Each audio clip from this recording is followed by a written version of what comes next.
essa eu vou passar para o Linaldo. Linaldo, tudo bem aí? Tá tudo bem, eu vou devolver a bola bem redonda para o professor Pinheiro, que esteve versando sobre isso em outro dia, em outra oportunidade, e me levou realmente a uma boa reflexão. Mas eu quero crer que me manifestei levemente falando que os grandes interessados disso de cá seria a política interna americana. Não acredito que a política internacional entrasse num complô internacional para assassinato de um presidente dos Estados Unidos, um potencial presidente, ou mesmo interferir dessa maneira, coisa que o americano ainda vai digerir e certamente a verdade vai aparecer. A sociedade americana tem como norte a verdade, o direito, a retidão, a razão pela qual nós temos a realidade do Brasil sendo revelada dentro do Congresso americano. O professor Pinheiro talvez possa nos alongar em relação a isso, mas não vou me surpreender realmente se o grande interessado estiver no âmbito doméstico dos Estados Unidos. Fábio. Perfeito. Passo a palavra, então, ao professor Pinheiro. Bom, vamos pensar uma coisa que me faz discordar um pouco do Linaldo nesse aspecto. Eu não vejo, nesse ponto, só um problema de solução doméstica norte-americana, não. Eu vejo o seguinte, lá no julgamento do rei Luís XVI, lá na França, né, colocou-se o seguinte, a primeira questão a ser debatida era se o rei ia ser julgado como um criminoso comum, né? E aí o Saint-Just, né, o famoso revolucionário francês, falou o seguinte, matemos o Luís ao invés de discutir. E o Robespierre respondeu, Luís foi rei e a república foi fundada. Luís denunciava o povo francês como rebelde, a vitória e o povo decidiram que apenas ele era rebelde. Portanto, Luís não pode ser julgado, ele já está condenado, ou senão a república não será absolvida. Por que eu estou dizendo isso? Não há neutralidade alguma hoje no jogo que estamos vendo no mundo. E nós estamos muito próximos de uma situação radical, né, como aquela que ocorreu no século XVIII. Veja que interessante. Tem um grande economista hoje, chamado Thomas Piketty, que fala o seguinte, estamos em uma situação semelhante à que levou à Revolução Francesa. Os privilégios hoje concedidos às grandes fortunas são de tal monta que levarão a uma crise política. Hoje, nós temos uma concentração de renda, uma concentração econômica muito similar àquele do período do século XVIII, com a aristocracia do antigo regime. Então, há uma possibilidade de insurreição, porque a pobreza pode, né, começar a se incomodar profundamente, porque mesmo pagando algum imposto, sempre os despossuídos pagarão mais do que aqueles que estão investidos na concentração econômica. É isso que nós podemos entender ser hoje a questão relacionada aos globalistas. Então, o caso ele é bastante complexo se nós levarmos em conta exatamente essas questões. Veja só, nós temos hoje um eixo do mal. Mas quando eu falo eixo do mal, nós temos que pensar em dois eixos do mal. Não estou falando daquele eixo do mal dos narco-estados e dos radicais islâmicos, né, que nós conhecemos estrategicamente no aspecto geopolítico, principalmente no aspecto da segurança, né, militar. Nós temos um outro eixo do mal, onde o narcoterrorismo está inserido, porque, afinal, é um capital de trilhões. Né? Mas é um eixo do mal que soma narcoterrorismo, né, e, portanto, a criminalidade organizada, os fundos predadores, que manipulam hoje 30 trilhões de dólares. Temos os grandes bancos, que trabalham também com valores monstruosos. O complexo cibernético, que hoje se confunde com o complexo militar-industrial. São outros tantos trilhões. O que acontece com este grupo de concentradores hoje da economia mundial? Para eles, não há fronteira. E o que eles enxergam como grande problema hoje é que a democracia pretendida por eles não inclui mais o voto. O voto, e já há estudos a respeito disso, já há estudos transitando nesses meios financeiros. O voto pode trazer instabilidade ao jogo financeiro transnacional de trilhões postados por esses fundos, que trabalham muito bem com os narco-estados, trabalham com as guerras regionais, com as guerras civis, com o avanço muçulmano, ele é expansionista intrinsecamente, né? É um outro grande problema. Então, este grupo não está muito preocupado com o voto. Pelo contrário, se vocês observarem hoje, as conduções dos processos eleitorais nos países democráticos, né, as construções hoje estão sendo formadas de maneira em que a pesquisa eleitoral quase que praticamente determina o resultado, para não haver problemas. Então, esse eixo do mal é o globalismo.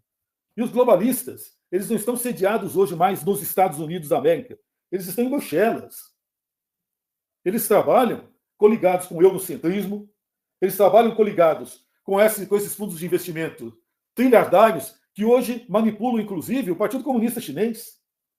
E eles trabalham com os grandes centros tecnológicos que estão localizados no Vale do Silício, nos Estados Unidos.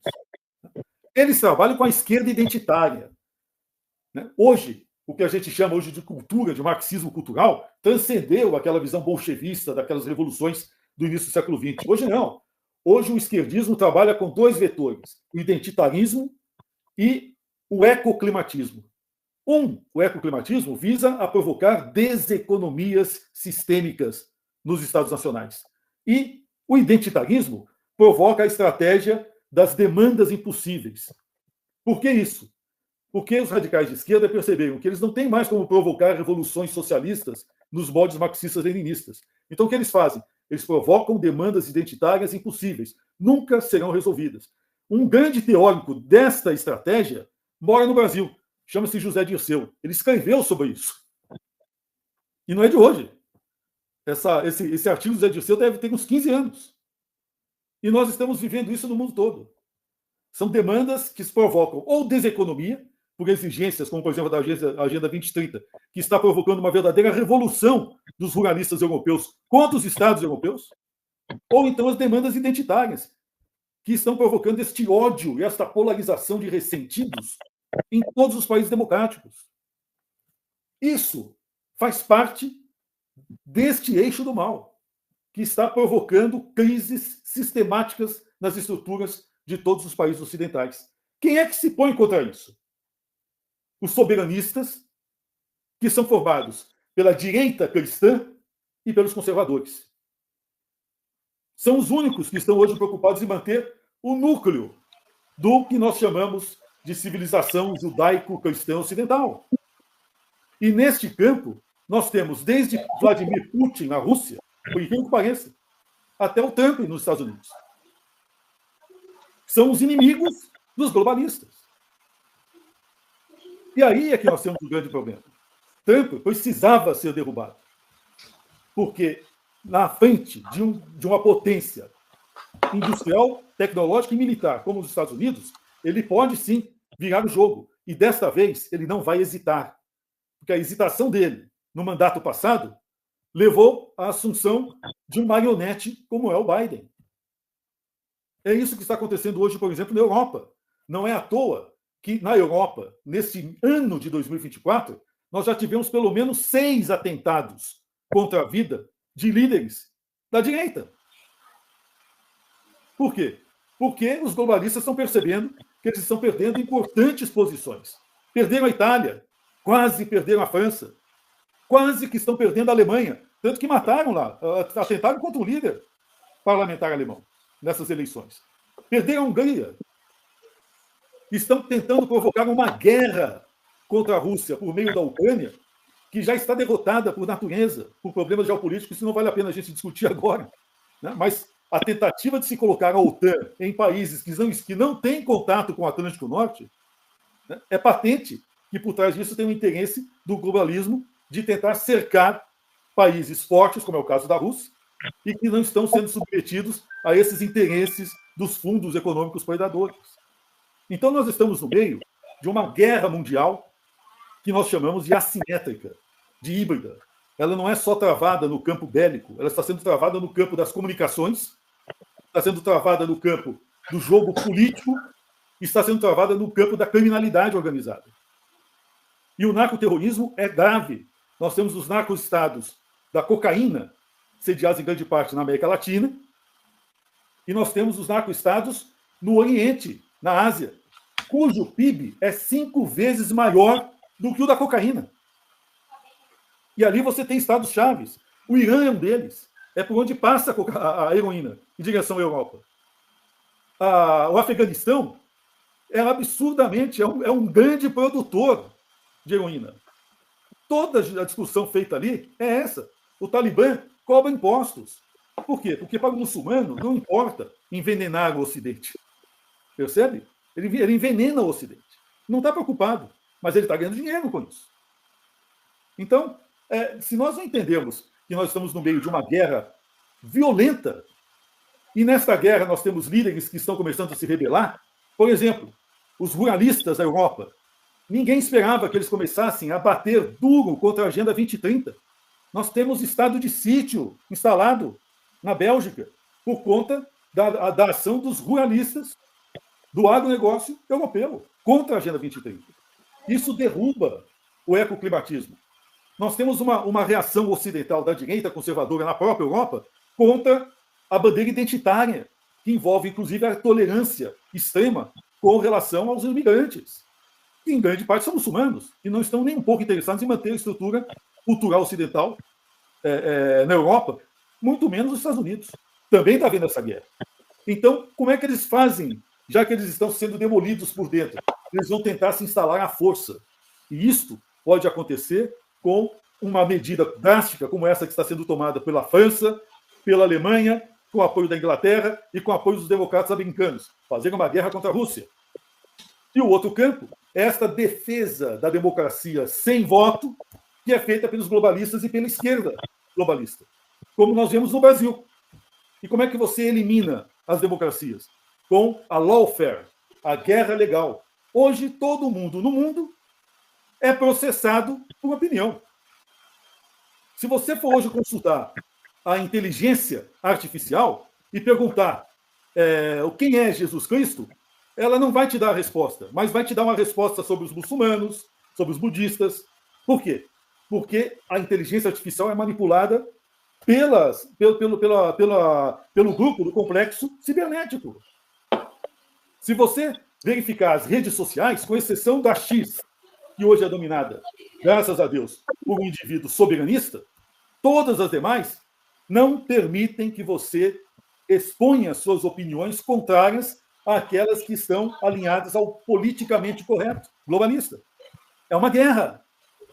Então, quando a gente fala em lawfare, a gente não pode só pensar naqueles indivíduos togadinhos, porque esses são meros funcionários.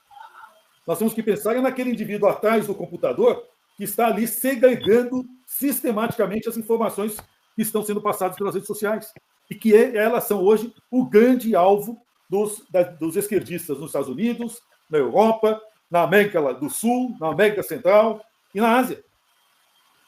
Se nós não percebermos isso, nós não vamos entender o problema gravíssimo de geopolítica que estamos hoje enfrentando, e que é uma guerra gravíssima, gravíssima, porque tem mortes, as pessoas estão morrendo por conta disso. E esse grupo, que eu chamo do eixo do mal, narcoterrorismo, os fundos predadores, os grandes bancos, o complexo militar industrial, o complexo cibernético e os muçulmanos não estão nem aí com essa miséria, com a desindustrialização dos Estados Unidos da América e, o que é pior, com a perda das grandes pérolas nacionais que ainda existem e que são objeto contínuo de cobiça internacional. Brasil, México, Angola, a própria Ucrânia, a Argentina, Egito, Namíbia, Nigéria, Polônia, são países que estão ali, sendo objetos disso. E nesse jogo, hoje, o Brasil, que nunca teve ideia do seu tamanho em relação a essa geopolítica internacional, pela potência que ele é, está hoje submetido a esse discurso idiota da esquerda globalista, identitária e ecoclimática. E a gente não consegue sair do lugar. Agora temos um grande problema. A Argentina está começando a surgir. Vejam que sintomático.